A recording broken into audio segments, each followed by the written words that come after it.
Hey guys, welcome to another commentary done by Diggity. This match is going to be between Jaeyun, aka David Kim, representing UCSD, my alumni, and he's going up against Darren C, who is going to be representing UCI. At the 9 o'clock position as the teal protoss, this is going to be on Outsider, which tends to be a Zerg favored map. And let me go ahead and get all my trash talking out of the way right off the bat. Yeah, UCSD, my alumni, so got to support them, of course, over UCI. UCI, of course, the lesser known UC.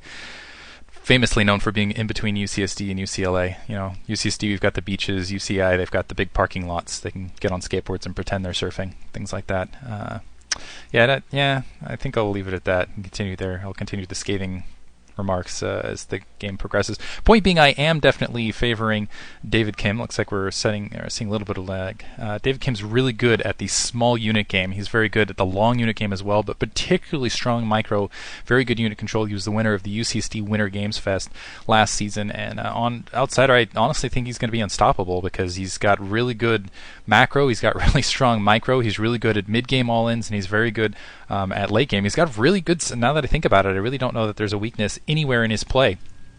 I don't know much about Darren on the opposite side. Doesn't look like he's going to go for a fast expansion though, and unfortunately he's going to come across the first scout here, and it looks like he's going to open up with one gate, which is pretty popular in Outsider. It's difficult to take your natural expansion in Outsider versus Zerg players. Some sort of overpool build, it looks like, or I'm sorry, some sort of build on 12. We might see a 12 pool, might see a 12 hatch. Fortunately for Darren, he is going to get the scout on Jaeyun right off the bat, going to come right in, but he's going to come across, see this 12 pool, kind of that half build. Actually might be a 10 pool, or sorry, 11 pool right there. That last drone coming a little bit late, that spawning pool coming out a little bit earlier. But really, in this matchup, I almost expect it to be a direct victory for UCSD. They just have an absolutely dominant team. They've got a lot of good players out there. I should be done pretty early. Okay, I'll stop with the trash talk now. That'll be my last comment in here. Spawning pool coming about halfway. We are seeing a 2-gate opening with the single pylon. Going to put on some early pressure, try to slow Jaeyun down from there. And this is the thing: is Jaeyun is so good at that style of play. I mean, he's just really good with the small units, really good with his Ling micro, and we might see some proxy tech or something sneaky. That pylon going the back edge. Might want to be a little bit careful about leaving just a single pylon against these two gateways early in the match, particularly against a player like David Kim, if you are planning on moving those zealots out at all rather than just protecting your ramp. That's the one problem with going 2-gate opening and trying to play a little bit more economical after that is, you need those zealots to kind of defend your front, and you can be pretty exposed to Zerglings immediately after that. It doesn't look like David Kim's really going to try to expose that though. By the way, Jaeyun also David Kim, not the David Kim, but a David Kim. That's one thing that UCI does have over us though. They're closer to Blizzard headquarters than us, so maybe a little bit of advantage. And it looks like off the 12th pool we're going to see immediate 3 hatcheries. And David Kim just assuming, I don't know why I say David Kim's David Jaeyun, but just assuming that he was going to play defensively, which is a pretty good actually decision. You got the 2 overlords moving out in the field, would be able to spot the zealots should they be coming. 3 zealots have been produced already. Let's see if, he's going to move out with these 3 zealots and allow the 2 zealots after that to defend against any Zerglings that might go in for a counterattack. Already a couple of Zerglings out in the field. Looks like they're going to start moving out to try to engage this. And one thing this is going to do is Jaeyun's going to be forced to produce more Zerglings rather than drones.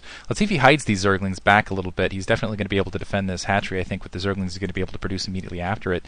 But yeah, we'll see how it works off the kind of the counterattack here. He's already got the 8 Zerglings out in the field versus the 3 zealots.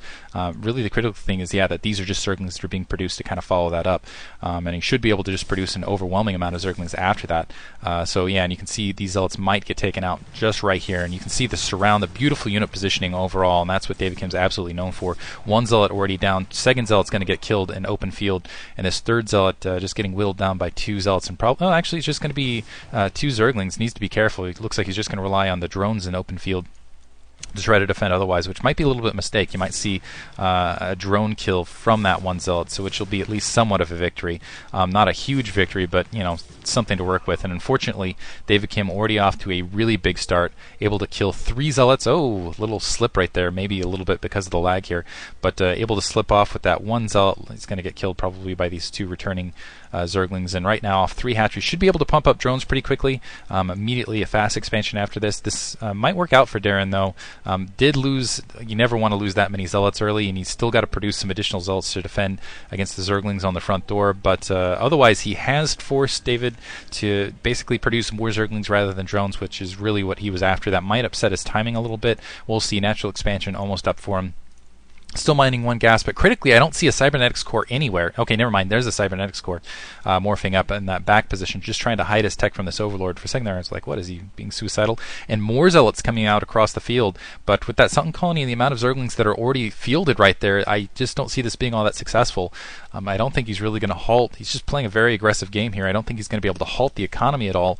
And we'll see how Jaeyun decides to to shift this back in. If he decides to go for a Mutalisk build off 3 hatcheries, or if he's just going to try to play it a little bit differently, just go for lurkers. And that Sultan colony being built, it looks like he's going to have to back off immediately. Still engaging in a little bit of this attack, which is somewhat of a mistake. It looks like he's taking a lot of damage. I'm surprised he didn't actually lose one of his zealots right there. Pretty nice kind of filter and positioning, and wow, a lot of zerglings out in the field. Looks like they're going to go in, even though they're not speed upgraded, try to pick a couple of these zealots off, and it looks like he's going to be able to get at least 1, maybe 2. Actually, it looks like 5 are engaging here. Some nice micro there from Darren, though, to get some pretty good spread. And in this engagement, I think Darren's actually going to come out, a little bit ahead. Still almost got a little bit lucky there. Should have lost a couple zealots there, but managed to keep them alive. 2 more zealots produced. And this looks like he's getting that Stargate up as well. Jaeyun, that natural secondary. Let's see what kind of tech he's producing. He's already got that layer up, but you can see that tech's been a little bit delayed just because of those fights on the front door. The Zerglings pushing back. Lost a zealot right there, a little bit carelessly, but both players playing this very steady, playing this very aggressively. Natural secondary is running fairly well. That's a pretty sizable economy, but critically kind of separated from that second gas, so he's going to have to play it a little bit. It kind of upsets things because you can't really tech up as much because your natural secondaries, you're having to work with minerals basically, and you're kind of cut off from your higher tier tech, which is really going to pay off for David Kim, especially into the mid-late game. So Dragoon able to get 1. Looks like there's a cannon up to provide a little bit of defense. The Corsair being a little bit delayed. I'm not seeing the Corsair out in the field, so that Overlord's still going to remain in position to provide a little bit of that scouting information, and that Spire should be up in not too much time. And I wonder with this delayed Corsair and just that single cannon, if we see, I don't think we're going to see the full complement of all. Well, we might actually. Second Sultan colony being placed on the front, and it looks like some larvae are being saved up, so it's possible we're going to see a full complement of 9 Mutalisks just to end the game quickly right at this stage. I don't know if there's enough gas. That's really critically staged because I think that gas was mined a little bit later for David Kim simply because of all that onslaught that was happening on the front door. But between the 2 Sultan colonies against these zealots, should be able to pull this off. It looks like that Spire is not finished, and we are seeing some additional Zerglings being produced here. So we aren't going to see the full complement of 9, but really aggressive maneuver here from Darren, trying to stop the economy as best as he can. And I think he's going to end up actually losing a lot of these zealots and might lose these Dragoons as well. And that was kind of a clever maneuver, actually. Really nice micro there by David Kim, drawing those Zerglings back, letting those zealots kind of hit themselves. Almost got the Dragoons taken out, but it looks like there's going to be a back out now. Now the natural secondary being taken. First Corsair is up, takes out that Overlord on the front corner, but David Kim's still rolling pretty well. His natural secondary looking a little bit thinner than I think he wanted it to, but the third base has been rolling. He's been economically ahead for quite some time, and this is actually going to be the critical stage in the match. The Zerglings able actually to sneak through, get forward. Let's see if they can take out some cannons, maybe even take out a probe or 2. Only a single zealot defending that front door, and he is going to be able to wipe out these 3 cannons. So this natural secondary with that Mutalisk support and just the 1, maybe 2 Corsairs out in the field, looks like some Scourge actually able to take out 1. Might be able to do some hefty damage here, but unfortunately these Mutalisks running headlong across the Dragoons, taking a little bit of free damage, trying to pick off that first cannon, and that plus the Corsairs, David Kim needs to back off. A little bit too greedy, didn't quite have enough Mutalisks gathered up there, waiting for the rest of the Mutalisks to come out, and he just took a little bit too much damage between that attack. And that plus the Dragoons, just engaging a little bit. That was actually a big loss, I think,